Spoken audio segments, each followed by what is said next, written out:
तुम्हा सर्वांचं माझ्या YouTube चॅनलमध्ये पुन्हा एकदा स्वागत आहे. तर आजच्या व्हिडिओमध्ये आपण इयत्ता 7वी ची जी प्रथम सत्र परीक्षा होणार आहे, प्रथम सत्र परीक्षा 2024 मध्ये, तर त्याच्या दृष्टीनं आपण एक सराव प्रश्नपत्रिका तयार केलेली आहे. तर ती सराव प्रश्नपत्रिका आपण या व्हिडिओमध्ये बघणार आहोत. सराव प्रश्नपत्रिका आहे मराठी विषयाची.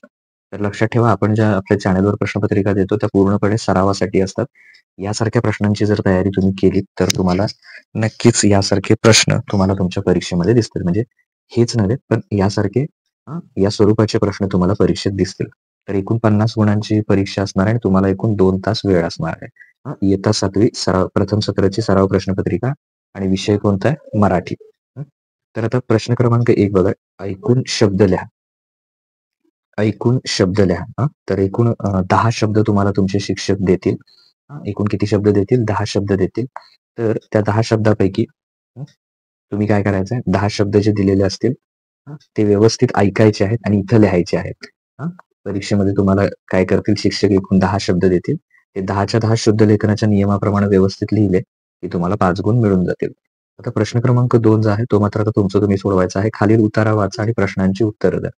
तर इथं पिल्लू दिसायला कापसासारखं इथपासून दोघांच्याही स्वप्नात बहरून आला इथपर्यंत. तर हा उतारा व्यवस्थित वाचायचा आणि ह्या प्रश्नांची उत्तरं द्यायचे आहेत. तर पिल्लू दिसायला कसं होतं? तर पिल्लू दिसायला कापसासारखं होतं. कुत्र्याच्या पिल्लूचं वर्णन करा. कसं होतं दिसायला कापसासारखं? तेजस्वी डोळे, मऊ कान, लांबट नाक, त्याला पाहताच प्रेम जडावं इतकं आकर्षक. असं त्याचं वर्णन तुम्ही करू शकता. त्याच्यानंतर पुढे काय म्हटलेलं आहे बघा. आता इथं तुमचं मत मांडायचं. अशा प्रसंगी तुम्ही काय कराल?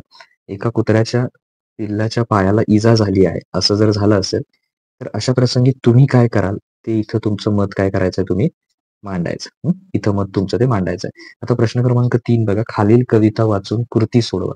एकूण 5 गुणांसाठी असणार आहे. तर 5 गुणांसाठी ही जी कविता आहे, तर त्यासाठी आधी ही कविता वाचायची. कुठून कुठे? रान वाऱ्याच्या गंधापासून असो कोणताही पंथ इथपर्यंत. तर मराठी भाषा कशी सजली आहे. हां, तर ते इथं तुम्ही लिहायचं आहे. इथं बघा, आता इथं आहे, लेवून नाना बोली माय मराठी सजली. माझी मराठी सजली. तर हे त्याचं उत्तर येणार. तिथे लिहायचं. खरा भाग्यवंत कोण? म्हणजे मराठी भाषा जो प्रासेल, ग्रहण करेल तो खरा काय? भाग्यवंत. त्याचं उत्तर इथे लिहायचं. आता कवितेच्या ओळी पूर्ण करा. बघा. रानावनाच्या सॉरी रान वाऱ्याच्या गंधात, इथं ओळी आहेत बघा, त्या पहिल्या 2 ओळी त्या इथं लिहायच्या, पूर्ण करायच्या रिकाम्या जागा त्यातली. माझ्या भाषेचे तो भाग्यवंत, याच्या दरम्यान कुठलं कुठलं आहे बघा. माझ्या भाषेचे अमृत प्राशील तो भाग्यवंत. तर त्या ओळी पूर्ण करायच्या. आता पुढे बघा. उतारा वाचा व कृती पूर्ण करा. सदा आकाशाकडे पाहत करुणा भाकू लागला. तर हे ईश्वरा काय बुद्धी दिली बाबा, गंध सोडून वाघाच्या पाठीवर बसलो आणि हा वाघाही मले घेऊन चालला.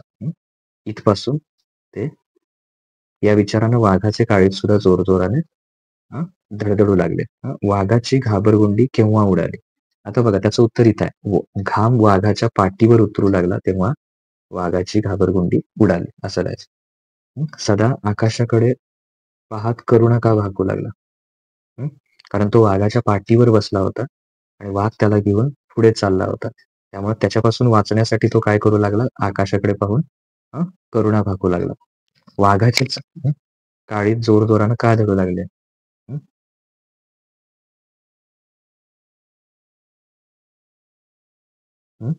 आता काय झालं बघा, इथं आहे ते. घे वो आता गचक अंधारी पाणी सोडून राहिली, म्हणजे मले हे आता पाण्यात भिजून खाते. म्हणजे त्याला तो पाण्यात भिजून खाईल असं वाटल्यामुळं त्याचं काळीज जोरजोराने धडधडू लागलं. तर ते इथं लिहायचं. त्याचं उत्तर त्या आधारे तयार करा. आता पुढे प्रश्न क्रमांक 5. खालील कविता वाचा व प्रश्नांची उत्तरे लिहा. श्रावण मासी हर्ष मानसी, इथपासून गृहगोलीची की एकमते इथपर्यंत. तर बघा, आकाशात इंद्रधनुष्याचा गोफ कसा विणलेला आहे? त्यासाठी ही कविता वाचा आणि त्यावरचा प्रश्नांची सगळी उत्तरं काय करा. त्याच्यानंतर पुढे कवितेच्या ओळींचा अर्थ लिहायचा. क्षणात येते सरसर शिरवे, क्षणात बिरुनी ऊन पडे. ह्या ओळींचा अर्थ लिहायचा. तरु शिखरांवर उंच घरांवर पिवळे पिवळे ऊन पडे. याचा सुद्धा काय करायचं तुम्ही अर्थ लिहायचा आहे. आता पुढे प्रश्न क्रमांक 2 पुढील कवितेच्या ओळीतील भाव तुमच्या शब्दात लिहायचा आहे. श्रावण मासी हर्ष मानसी हिरवळ दाटे चोहीकडे क्षणात येते सरसर शिरवे क्षणात फिरून ऊन पडे. तर ह्या ओळीचा तुम्हाला काय अर्थ समजला, त्याचा भाव काय समजला तुम्हाला, ते साधारण इथं 3 ते 4 ओळीमध्ये लिहायचं आहे. आता बघा पुढील वाक्यातील क्रियाविशेषण होतं. सर्वत्र पाऊस पडला, त्यामुळे काय ना क्रियाविशेषण सर्वत्र. परवा मी मावशीकडे गेलो होतो. तर क्रियाविशेषण यातलं शोधा. आय थिंक परवा असेल. तरी पण तुम्ही चेक करा जरा. आता एक वचन आणि अनेक वचन. भांडे, भांडी, चरव्या, चरवी, जाते, जातात. त्याच्यानंतर गिरण्या, गिरणी, एक वचन, गिरणी. आता बघा सल्ला देणे, त्याचा अर्थ तुम्ही वेगवेगळ्या प्रकारे लिहू शकता. मार्गदर्शन करणे, त्याचा वाक्यात उपयोग करा. कुठलंही एखादं वाक्य लिहा. शिक्षकांनी मुलांना अभ्यास करण्याचा, भरपूर अभ्यास करण्याचा सल्ला दिला तसं. हातभार लावणे, मदत करणे. तर मदत करणे या अर्थाने एखादं वाक्य तिथे लिहा. त्याच्यानंतर खालील शब्दात लपलेला अर्थ शोधून घ्या. गाडी रुळावर आली म्हणजे सर्व सुरळीत झालं असा त्याचा अर्थ. अंधारातून उजेडाकडे म्हणजे एक प्रकारे प्रगती होणे. अधोगतीतून प्रगतीकडे वाटचाल असं. समानार्थी शब्द लिहा. बासरीला समानार्थी शब्द आणि पृथ्वीला त्याच अर्थाचा शब्द लिहायचा. तर प्रश्न क्रमांक 7 बघा. शब्दाला धन हा एकच शब्द जोडून शब्द तयार करा. धनवान, धनराज, धनगड, धनगर, धनपेटी, धनलाभ असं जोडून ते लिहायचं आहे.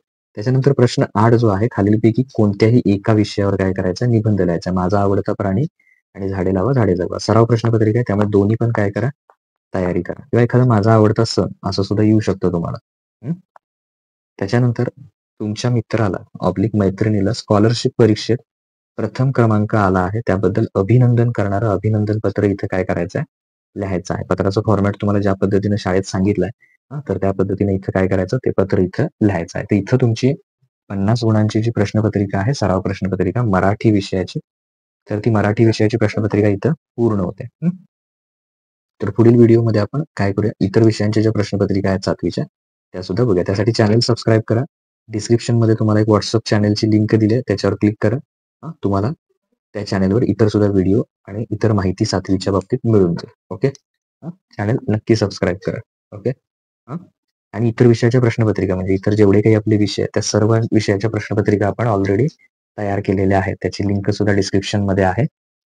आणि इतर सराव संच वगैरे पण आपण केलेले आहेत गणिताचे, त्याचीही लिंक आहे, ते तुम्ही चॅनलवर बघू शकता. Okay, thank you.